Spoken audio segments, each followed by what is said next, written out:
नमस्कार, good morning. My self महिला डंदे English subject teacher और आप सभी का मेरे YouTube channel struggle easy life में हार्दिक स्वागत है।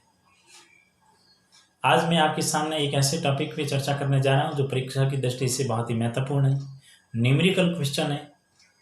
और आपसे मेरा ये अनुरोध रहेगा कि आप इस वीडियो को देखने से पहले अपने कॉपी और पेन को पेंसिल को तैयार रखें, उसके बाद में इस वीडियो को देखना चालू करें। और ये वीडियो आपको अंत तक देखते रहना है और आपको अच्छा लगता है तो इसको लाइक करें, सब्सक्राइब करें और बेल आइकन को ज़रूर प्रेस करें ताकि अगला वीडियो मैं किसी और टॉपिक के ऊपर लेके आऊँ तो वो सीधा आप तक पहुँचेगा और आप उसके माध्यम से और भी अच्छा नॉलेज प्राप्त कर सकते हो। आज का जो मेरा टॉपिक है वो टॉपिक है ईमेल। ईमेल का मतलब होता है इलेक्ट्रॉनिक मेल। मतलब हुआ कि इलेक्ट्रॉनिक डिवाइस के माध्यम से हम किसी भी संदेश को एक व्यक्ति से दूसरे व्यक्ति से आसानी से भेज सकते हैं और बहुत ही कम समय के अंदर भेज सकते हैं। और ये जो इलेक्ट्रॉनिक मेल है आज के समय का सबसे लोकप्रिय स्रोत बना हुआ है और इससे संबंधित परीक्षा में सवाल पूछे जाते हैं और ये न्यूमेरिकल सवाल है और सबसे बढ़िया तरीके से हम इस सवाल को कर सकते हैं और इसको मैं आपको आपके सामने वो सिखा रहा हूँ। ईमेल को लिखने से पहले, क्योंकि सवाल ये है कि ईमेल को लिखा कैसे जाता है। ईमेल को लिखने के लिए सबसे पहले हमारे को एक टेबल बनानी होती है। आप भी अपने कॉपी में पेंसिल और स्केल की सहायता से टेबल को बनाएं, क्योंकि यहाँ मेरे पास में स्केल है नहीं और मेरे को सिर्फ आपको केवल समझाना है। तो आपको तो परीक्षा में भी काम करना है तो पहले से अभ्यास स्केल और पेंसिल के साथ में ही करें। तो ये आपकी टेबल बन रही है और टेबल के बनाने के बाद में आपको पता चल जाएगा कि कौन कौन से कॉलम के अंदर कौन कौन सी चीज़ को लिखा जाएगा। अब यहाँ सबसे जो पहला कॉलम बना हुआ है वो है 2 का, दूसरा है CC का, तीसरा BCC का है और चौथा है सब्जेक्ट का और ये पांचवा है वो टेक्स्ट का रहता है और कभी कभार टेक्स्ट लिखा भी रहता है, नहीं भी लिखा रहता है। तो ये कॉलम रहते हैं। अब आपको ये भी समझाऊं कि प्रत्येक कॉलम के अंदर क्या क्या लिखा जाता है। 2 के अंदर सबसे पहले एड्रेस लिखा जाएगा, जिस व्यक्ति को आप मैसेज भेजना चाहते हो ईमेल एड्रेस लिखा जाएगा। और ईमेल एड्रेस परीक्षा में पेपर में लिखा हुआ भी होता है और नहीं भी होता है। अगर लिखा हुआ होता है तो वो $, में बंद रहेगा, वो सेम टू सेम यहाँ पे इस लाइन में लिखना है। और नहीं होता है तो फिर आप अपने हिसाब से जैसा टॉपिक है, विषय वस्तु है, उसके हिसाब से आप ईमेल को लिख सकते हैं। जैसे मान लीजिए कि मेरे को किसी स्कूल को ईमेल लिखना है तो मैं उस स्कूल का ईमेल एड्रेस है वो लिख सकता हूँ उसका स्कूल का नाम के हिसाब से। जैसे मैंने यहाँ लिखा GLSS कवास @gmail.com।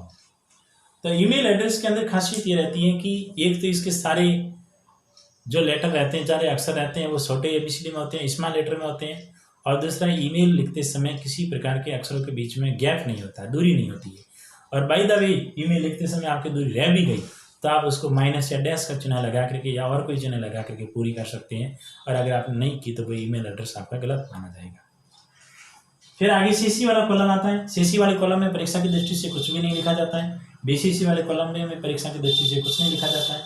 और अगर हम व्यवहारिक दृष्टि से मैं आपको बता दूं तो CC वाले कॉलम में क्या लिखा जाता है, और किसी व्यक्ति का एड्रेस लिखा जाता है जिसको ये संदेश सेम संदेश और किसी व्यक्ति को भेजना है तो 2 बार इसका यहाँ लिखना नहीं पड़े, इसलिए उसका एड्रेस यहाँ लिख सकते हैं। और अगर 1 से अधिक या 2 से अधिक अगर मान लें 100, 200, 300 व्यक्तियों का अगर ईमेल है, ये सेम टू सेम मैसेज भेजना है तो उन सभी के ईमेल एड्रेस यहाँ लिख सकते हैं कॉमा लगा करके। तो एक क्लिक करने से ये एक ही मैसेज, सेम मैसेज है वो 300, 400, 500 लोगों तक भी पहुँच सकते हैं। लेकिन परीक्षा में वो इसको लिखने की ज़रूरत है वो नहीं रहती है, क्योंकि परीक्षा के अंदर इस प्रकार का कोई मैटर है वो आपके रहता नहीं है कि भाई आपको 1 से अधिक लोगों को ईमेल लिखना पड़ेगा। तो इसलिए आपको सीधा सब्जेक्ट के ऊपर चलना है कि सब्जेक्ट के अंदर क्या लिखना है। सब्जेक्ट का मतलब होता है कि ईमेल की विषय वस्तु क्या है, किस विषय के ऊपर ईमेल लिखना है। जैसे मान लीजिए कि मेरे को स्कूल को कहना है कि मेरे को मतलब अभी एक एक्स्ट्रा क्लासेस लगानी है, इसकी व्यवस्था करनी है, तो इसका सब्जेक्ट क्या बनेगा, अरेंज एक्स्ट्रा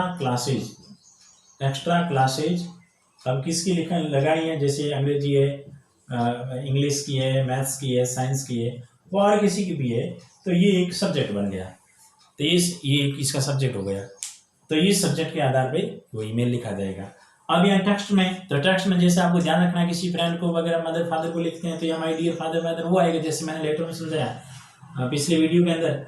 और अगर आप किसी सर को मैडम को लिख रहे हैं तो यहाँ पे सर या मैडम लिखा जाता है। इसके नीचे ये जो भाग है वो कम्युनिकेशन वाला आता है। इसके अंदर आपको छोटे छोटे पैराग्राफ और सरल वाक्य लिख करके वो इस सब्जेक्ट को आधार मान करके वो सारी बातें लिखनी पड़ती है 2 या 3 पैराग्राफ के अंदर। और इसके बाद में जैसे ये सर को लिख रहे हैं तो नीचे यहाँ जैसे लेटर में लिखते हैं योर्स ओबीडिएंटली है, तो यहाँ हम योर्स ओबीडिएंटली लिखेंगे। और किसी कंपनी वगैरह को लिखते हैं तो योर फेथफुली भी लिखते हैं। और अगर किसी को मदर फादर को इसको लिखते हैं तो योर अफेक्शनेटली भी लिख सकते हैं। दोस्त को लिखते हैं तो योर सिंसियरली लिख सकते हैं। तो ये हर एक का उसको जैसा उनका रहता नियम इस तरीके से लिख सकते हैं। सबसे नीचे यहाँ थोड़ी खाली जगह छोड़नी पड़ती है। और यहाँ सर के बाद में भी कम्युनिकेशन लिखेंगे, यहाँ भी थोड़ी दूरी रखना जरूरी होता है। और लास्ट में अपना एक नाम लिखना होता है। नाम पेपर में अगर दिया होता है तो पेपर वाला नाम लिखना होता है, अगर पेपर में दिया हुआ नहीं है तो आपका खुद का आप अपना नाम लिख सकते हैं। और जैसे ही आप अपना नाम लिखेंगे तो ये ईमेल एड्रेस है वो पूरा हो जाएगा। अब आपको इसके अंदर एक चीज है वो क्या कॉमन रहेगी जो आपके हर टाइम काम आएगी।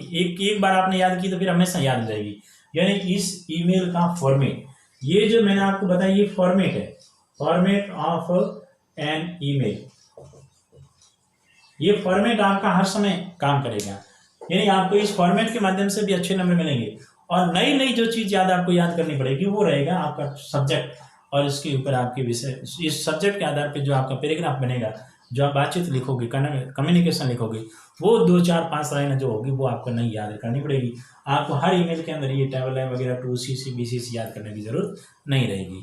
तो मेरा ये मानना है कि ईमेल राइटिंग एक ऐसा तरीका है जो सबसे आसान है, आसानी से सीखा जा सकता है और सबसे ज़्यादा नंबर इसके माध्यम से प्राप्त किए जा सकते हैं।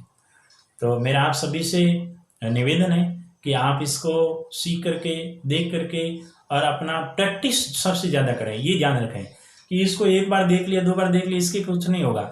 इसको देखने के बाद, इसको अपने दिमाग में बिठाने के बाद में आपको ग्रामर में जाकर के अलग अलग ईमेल के जो टॉपिक है, जो इम्पोर्टेंट टॉपिक बनते हैं, उनके ऊपर जाकर के प्रैक्टिस करनी पड़ेगी। अपने आप खुद बना करके बनाना पड़ेगा, क्योंकि कहते हैं कि जो आदमी खुद करके सीखता है उसको सबसे ज़्यादा अच्छा नॉलेज मिलता है और स्थायी नॉलेज मिलता है। तो मेरा आप सभी विद्यार्थियों से निवेदन है कि इस वीडियो को देखने के बाद में आप ईमेल राइटिंग जो होती है उसके point, how to write an email, उसका फॉर्मेट और उसके जो क्वेश्चन जो है अलग अलग ईमेल के ऊपर जो लिखे रहते हैं और उनके आंसर, उनको सभी को याद करें और अपना नॉलेज ईमेल राइटिंग को लेकर के वो बेहतर बनाएं।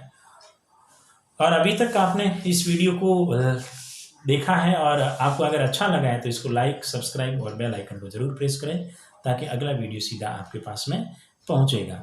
और इन्हीं शुभकामनाओं के साथ में आप सभी का इस वीडियो को देखने के लिए धन्यवाद, शुक्रिया, thank you very much, God bless you.